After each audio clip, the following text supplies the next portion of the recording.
Governor, thank you for sitting down with me. I appreciate it. Sure. Since we are more than 6 feet apart, I think we can do We can, if yep. you don't mind. We're practicing physical distancing properly.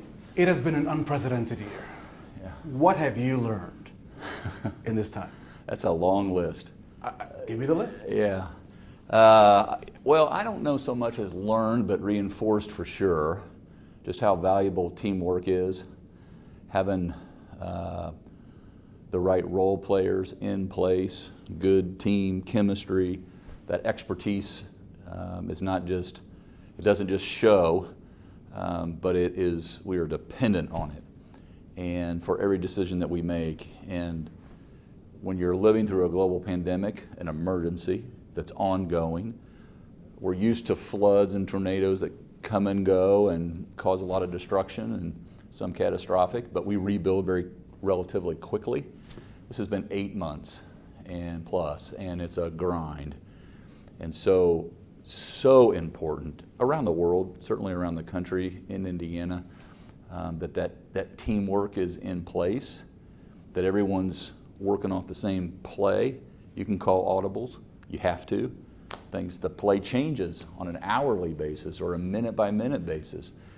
And I've learned just how blessed we are. It's been reinforced, but really learned when I look around and I talk to other governors in other states, not that they're not doing a heroic job and in a Herculean effort, but we have this, Indiana is kind of a state of, has always been in a state of collaboration and cooperation. Our government, our private sector, our nonprofits, and when you think about this global pandemic, calling on such, not just government expertise, obviously local and state, federal partners, but our life science ecosystem, our biotech industry, Roche, Lilly, Catalent, all these folks are IU Health, our hospital network. All these folks were doing it before this global pandemic. And now they're working on therapeutics, they're working on vaccines, they're working on getting the resources out to the network to be able to care for those who are in need. We're watching our private sector turn and burn like I've never seen them before, convert lines into PPE manufacturing now. And it has just been, I've always been a proud Hoosier, but I've never been prouder. A year ago at this time, the reason I asked that question, none of us were thinking about this pandemic. We've seen you now for more than 65 news conferences where you've had to sort of take in, with Dr. Boxer at your side, becoming really a junior scientist and talking about things that maybe were not in your vernacular. So the genesis of that question was, what have you learned that you didn't know you knew last year at this time? Because it seems to me that all governors have had to, in some capacity, say, what's going on and how do we move the ship? Is that do you see it that way or no? I do. I always, have realized that our well-being and our health is critically important to our work readiness. And I think that's the real key going forward, is workforce readiness. This has really made that urgent. And so there are a lot of different health indicators out there. This one's a new one on a scale unlike we've ever seen before. Flu, we had that playbook.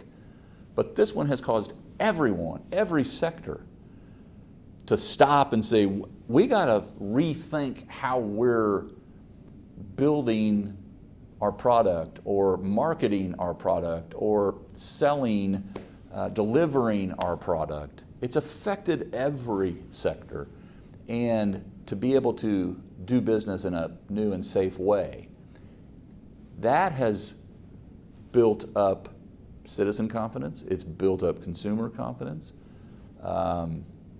employee confidence, and that's just unlike anything that we've gone through since probably 1918 on this scale. In January, the legislature comes back. A lot of different priorities, I would imagine, that you face, that they have. What will be your top priorities in 2021? Well, obviously it'll be budget driven. The good news is our economy, we had a very attractive economic architecture in January, February going into the pandemic. That's still there. That's why we're crushing it on new job commitments coming to the state of Indiana. We just got our Friday report out earlier this afternoon. You know, we're at 23,000 new job commitments coming to the state of Indiana. We've done $4 billion already in the first 3 quarters of this year. More jobs than we brought in 2016, total. We got a fourth quarter. I've never seen a pipeline in a fourth quarter more full than it is right now. So we still have that momentum for the new jobs of the future. These are $27 plus an hour jobs. The key is, so let's say, you know, it's a budget session, there's only so much money, we got to deal with that. Now, workforce readiness to me is the issue for that very same reason. The good news is we have people, we have the resources in the state of Indiana to equip those people and then therefore connect them with the opportunity that's out there. But we have to make sure we're empowering people to determine their own destiny. And the good news is we see that working. Even with CARES Act dollars, we shoved more, $37 million more dollars into a couple twin programs in nextleveljobs.org, skilling up people, whether it's at the place of business or going to Ivy Tech on your own or Vincennes University or through a Work One. We've gone through that. So thousands of people, June to August, have gone out right now during this time of uncertainty and said, hey, I can better my position, field position, long term right now, and the state's going to pay for it. So the person puts their skin in the game and says, I'm going to show up and I'm going to get that credential. The state says we're going to help pay for that certificate or credential, skills-based, and the business says, I guarantee you, I'll hire that person. So how do we connect the three? And that's what we're doing right now, and that's why we'll be able to not just, I mentioned those 23,000 new job commitments that come online. There's over 100,000 open, unfilled jobs out there in the state of Indiana right now. And so we got to make sure that, I always say, I want every single person that wants a job to have one, and the state needs everybody that doesn't want a job to have one. That number of unfilled jobs, we got to fill those jobs. We got to continue to grow because we're pulling high wage, high demand, life sciences, biotech, ag bioscience, construction, advanced manufacturing, IT jobs to the state of Indiana. Turns out we're becoming even more attractive because of decisions that others are making around the country. Short-term decisions that are going to have long-term adverse implications right now because of the current situation we're all living through. And so when we're making investments down in southeast Indiana, River Ridge, very dynamic, growing in migration. Northwest, as far away as you could be from Jeffersonville to Gary, there'll be more good news coming to Gary. We're double tracking that South Shore line. We're expanding the Westlake Corridor, cutting commuter time. You'll see more in migration coming out of our neighboring state. Residents, not just jobs, but residents as well, talent. And so when you can have that occurring, whether it's Angola, Fort Wayne to Evansville or Gary to New Albany, and all places in between in your state, and you're right in the middle of all the action, Indiana, crossroads of America, we're in good shape when we get to the other side of this. And you know that at WRTV, we know the value and the dignity of work. That's why we do our higher. You've been covering it. Yeah, no, you've been doing it for a long time. Thank you. And it has nothing to do with the governor's office. I know that. But we know that there's I appreciate it. There's dignity in work, right? We want people to know what all these jobs. I wish everybody did that. Right, because we want people to. That's how we convert more haves to have-nots, by the way, and that's good for the haves too. Right? When have-nots get the skills that they need, and those are the most important testimonials that I hear. When someone says, these jobs, that the people that are getting these credentials, those are an average, new hires, thousands, new hires right now, June to August, they're at an average $20.35 an hour. So when people talk to me about minimum wages, I'm like, why are we talking about that? That's for some. That might be your best first job. I don't want it to be your best last job. There's all this opportunity out there. So it's going to require some from you. It's going to require some from us. But here's the great news is, and I hear this anecdotally all the time, is the people that are going through this, they're the ones spreading the good news. They're the ones saying, yeah, I was there too, but I went to Ivy Tech, or I went to Vincennes University, or I went to the Work One, and bang, I'm in a whole different situation right now. If you get hired again for a second term, they often say the 100 first days, for some reason, are the best days, or the days you can really get a lot of stuff done before you get into the muddy waters. Yeah. People get in the way, or barriers pop up. How do you see? Some say, right? Yeah, I don't subscribe to that. But you're right. I hear it all the time. I've never been a mayor or governor, so I'll let you tell me whether that's true or not, right? But how do you see those first 100 days if the voters say, yeah, we'll give you a second shot? Yeah, I think those first 100 days are important because it's kind of like a ship's law. You know, it's like this is the chart or the course that you're charting. This is where we want. This is the direction we want to sail. We've been fairly consistent about this, very disciplined as well. Try not to get distracted by the issues of the day, that when you rewind the tape and you look back and go, look at what we were talking about for much of the year.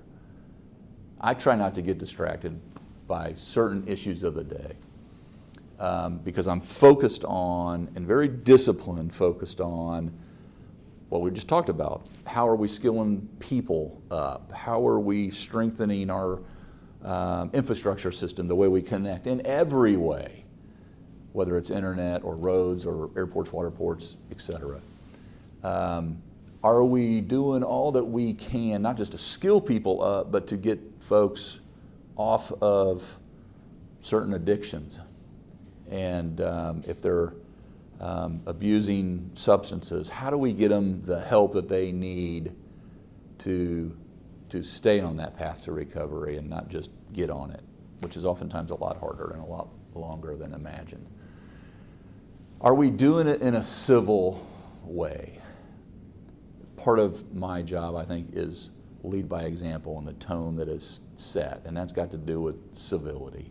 And are we addressing, and we scratched at this earlier, but are we addressing any of the hurdles or barriers that prevent some from ever getting out of the gate?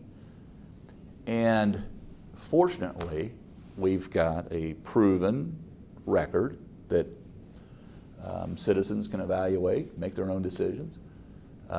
We're prepared for, expect the unexpected, I guess, when we wake up tomorrow, because we, like you said, in March, of last year, we didn't expect March to look like this.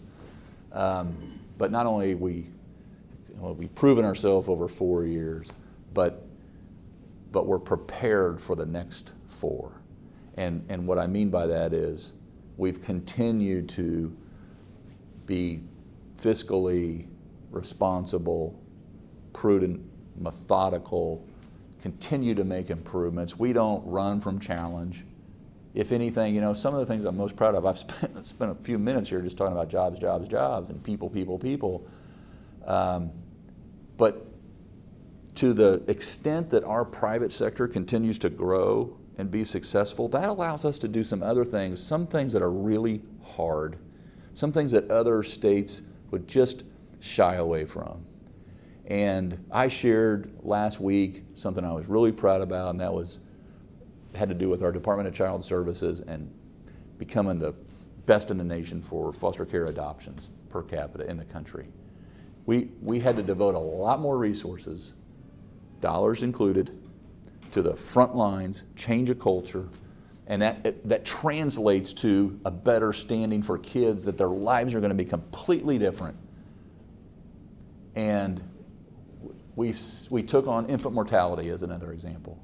And there is a direct link, and when you look at infant mortality, when I came out and I said, here's the goal for 2024, I want to be the best in the Midwest on this, and we've been a laggard for too long. People say, I don't know if I would have said that publicly. Like, easier said than done, Governor. And 2017, 2018, we'll learn 2019 here pretty soon, but we are actually it's going down. We're on the right path. The trajectory is bending down. That's lives that are saved. And so I can brag, gloat, be giddy about all these new job announcements all day long, but there are someone who gets more treatment beds and someone that gets off an addiction that has just destroyed, strangled them for months, years on end, and had a adverse ripple effect on their families. When those things start to change for the better, that is tethered to a strong, vibrant state that allows you to address those things, because too often those social services become unaffordable with all of the demands that are pulling on you. So with that being said, why are you the best guy? The Democrat says he could do better. The Libertarian says you've done too much. You've exceeded your powers. So why you? Well, it's not just what I say, it's what I do, and it's what I've done. And easier said than done. I think, just to repeat myself, maybe in 3 words: proven, prepared, and passionate. And passionate about people, not, the job. I do derive a lot of joy in this job, I'll be honest with you. And it's only because there are very few jobs, I suspect, in the world where you get to be a part of doing so much good for so many on a scale, whether it's raining or sunny outside, than this job. And it has a lot to do with the people you're surrounded, true in life, the people you're surrounded with. And I got a dream team full of MVPs. And to have the privilege of leading that team during a time like this, I've never been prouder. Governor, thank you, and best of luck. Thank you. Yep.